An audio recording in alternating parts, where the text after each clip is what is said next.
सम्मानीय व्यूअर, राज science class में आपका स्वागत है। इस चैनल में आपको साइंस और मैथ्स के साथ साथ स्कूली बच्चों द्वारा प्रस्तुत छत्तीसगढ़ के लोक नृत्य का भी आनंद ले सकते हैं।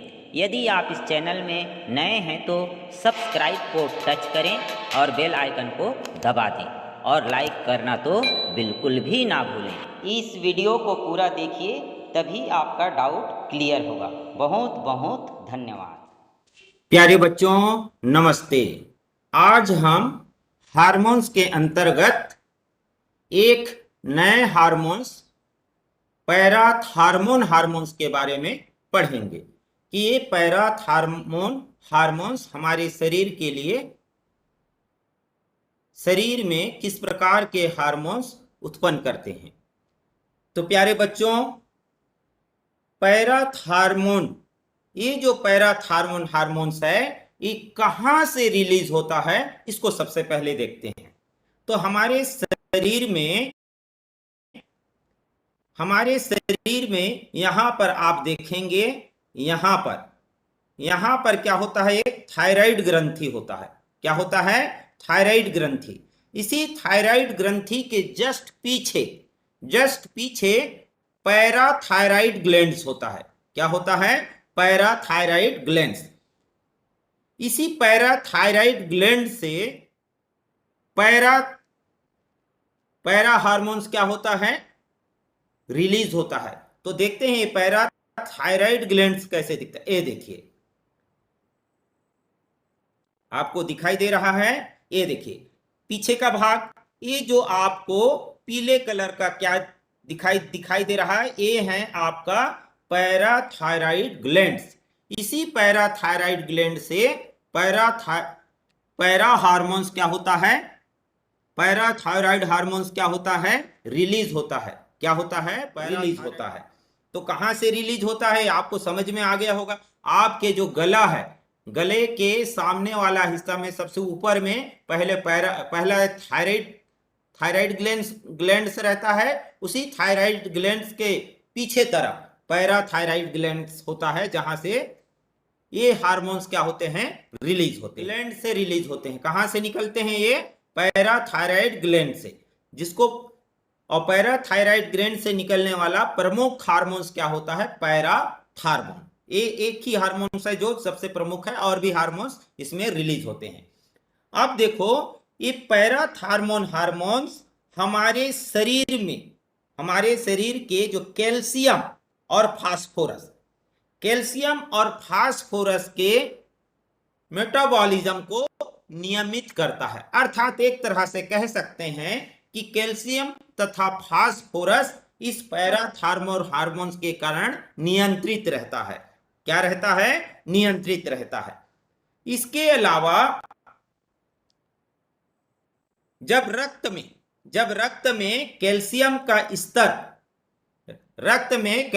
का स्तर अधिक हो जाए या रक्त में कैल्शियम का स्तर कम हो जाए, तो उसको कंट्रोल करने का काम भी क्या करता है, पैराथार्मोन हार्मोन्स करता है। क्या करता है? ये पैराथार्मोन हार्मोन्स कंट्रोल करता है। कैसे कंट्रोल करता होगा? यदि हमारे रक्त में कैल्शियम की मात्रा घट जाए तो हार्मोन्स रिलीज होता है, जिसके कारण कैल्शियम की लेवल क्या होता है, बना रहता है। वैसे घटा देता है। जैसी कैल्शियम घटा देता है, नहीं घट जाता है, तो जैसी कैल्शियम आयन घट जाता है तो ये पैराथार्मोन हार्मोन्स क्या होता है, रिलीज होना शुरू हो जाता है। जिसके कारण हमारे रक्त के प्लाज्मा में कैल्शियम आयन की सांद्रता फिर से क्या हो जाता है, सामान्य हो जाता है। अर्थात हमारे रक्त के प्लाज्मा में एक कैल्शियम आयन क्या होता है, कंट्रोल में रहता है, अर्थात नियंत्रण में रहता है। मूत्र के साथ भी क्या होता है, निष्कासन होता है, उसको भी क्या कर देता है, कम कर देता है। यदि कैल्शियम हमारे मूत्र से ज्यादा मात्रा में रिलीज हो, आपको याद होगा कैल्शियम हमारे मूत्र से भी क्या होता है, रिलीज होता है, निकलता है, उत्सर्जित होता है। अब यदि ज्यादा मात्रा, आपको याद होगा यदि मूत्र से ज्यादा कैल्शियम की मात्रा रिलीज होता है तो स्टोन नाम की बीमारी होता है, रिलीज होते हैं। अब आते हैं, यदि किन्हीं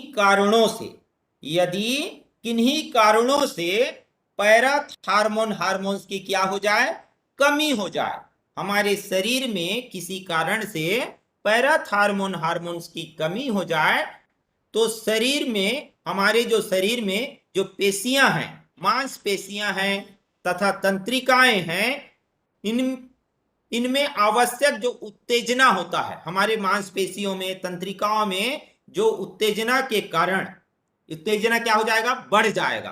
पैराथार्मोन हार्मोन्स की कमी होने के कारण पेशियों तथा तंत्रिकाओं में जो आवश्यक उत्तेजना होता है, उस आवश्यक उत्तेजना के कारण हमारे मांसपेशियों में क्या होने लगेगा, ऐंठन होने लगेगा, और हमारे मांसपेशियां कंपन करने लगेंगी, हिलने लगेंगी। तो इस तरह से पैराथार्मोन हार्मोन्स की कमी से हमारे शरीर को क्या, शरीर के पेशियों को और तंत्रिकाओं को क्या करता है, ये प्रभावित करता है। कभी कभी हमारे शरीर की जो ऐच्छिक पेशियां होती हैं, ऐच्छिक पेशियां मतलब ऐसी मांसपेशियां जो हमारी इच्छा से कार्य करते हैं, उसको ऐच्छिक पेशियां कहते हैं। तो ये ऐच्छिक पेशियां लंबे समय तक क्या हो सकता है, इनमें सिकुड़न पैदा हो सकता है, अर्थात संकुचन हो सकता है।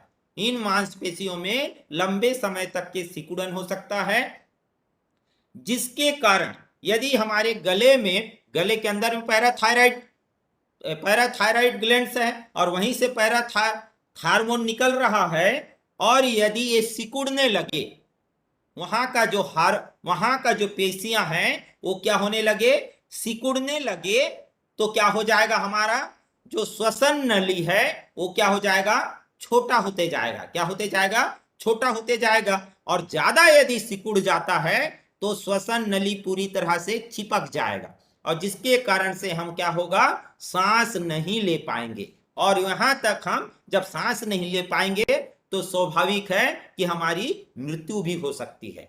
तो इस तरह से पैराथार्मोन हार्मोन्स हमारे शरीर के लिए कितना आवश्यक है, ये आपको पता चल गया है। इसकी ना तो हमारे शरीर में इसकी अधिकता होनी चाहिए और ना ही हमारे शरीर में इसकी कमी होनी चाहिए। अर्थात पैराथार्मोन हार्मोन्स हमारे शरीर में कंट्रोल में रहना चाहिए, तभी हमारे शरीर के लिए क्या होगा, लाभदायक होगा।